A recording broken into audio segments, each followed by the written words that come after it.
Srivani trust ని కొనసాగించేందుకే TTD మొగ్గు చూపుతోందా? భక్తుల నుంచి వస్తున్న స్పందన ఏంటి? మరోవైపు శ్రీవారి ఖజానాకు చేరుతున్న నిధులు ఎన్ని? కొత్త సర్కార్ శ్రీవాణి ట్రస్ట్ ప్రాధాన్యతను పెంచుతుందా?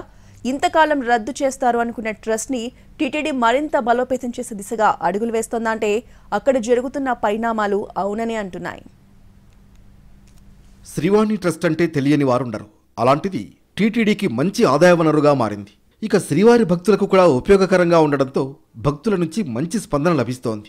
ఎలాంటి సిఫార్సు లేఖలు లేకుండా 10,000 రూపాయలు ట్రస్ట్కు చెల్లిస్తే చాలు ప్రోటోకాల్ దర్శనాన్ని భక్తులకు కల్పిస్తుంది. దీంతో శ్రీవాణి ట్రస్ట్కి నెలకు దాదాపు 30 కోట్ల పైగానే ఆదాయం లభిస్తోంది. అది కూడా శ్రీవాణి ట్రస్ట్ ద్వారా పరిమిత సంఖ్యలోనే టికెట్లు కేటాయిస్తుండడంతో విరాళం కూడా పరిమితమవుతుంది. గతంలో శ్రీవాణి ట్రస్ట్ ద్వారా రోజుకు 1000 టికెట్లు మాత్రమే కేటాయిస్తుండగా ఈ మార్చి 16 నుంచి ఎన్నికల కోడ్ కారణంగా టీటీడీ వీఐపీ బ్రేక్ దర్శనాలకు సిఫార్సు లేఖల స్వీకరణను రద్దు చేసింది. ఇక ట్రస్ట్ ద్వారా కేటాయించే టికెట్లపై నియంత్రణ ఎత్తివేసింది. దీంతో రోజుకు 2800 వరకు టికెట్లను భక్తులు కొంటున్నారు.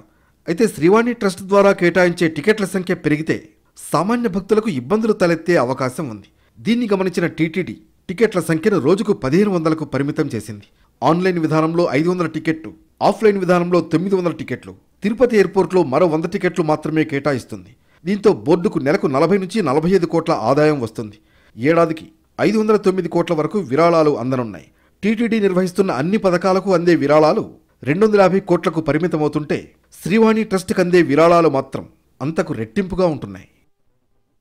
దీనిపై ఎన్నికలకు ముందు పలు విమర్శలు వచ్చాయి. ఒక దశలో శ్రీవాణి ట్రస్ట్ నిధులు పక్కదారి పడుతున్నాయని ప్రధాన పార్టీ అధ్యక్షులే ఆరోపణలు చేయడంతో ఎన్నికల తర్వాత శ్రీవాణి ట్రస్ట్ కొనసాగుతుందా అన్న అనుమానాలు తలెత్తాయి.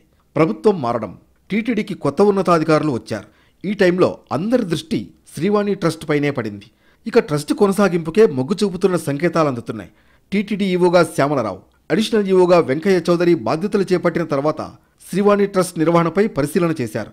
భక్తులకు సౌకర్యాలను మరింతగా పెంచే దిశగా అడుగులు వేస్తున్నారు. టికెట్ల సంఖ్యను కూడా పెంచేందుకు ప్రయత్నాలు చేస్తున్నారు. విరాళాలందించే వారికి సౌకర్యవంతంగా ఉండేలా ప్రత్యేకంగా కౌంటర్ ఏర్పాటుకు స్థల పరిశీలన జరుగుతోంది. ఇలాంటి ఆదాయ వనరుగా ఉన్న శ్రీవాణి ట్రస్ట్ కొనసాగింపుకే టీటీడీ మొగ్గు చూపుతోంది.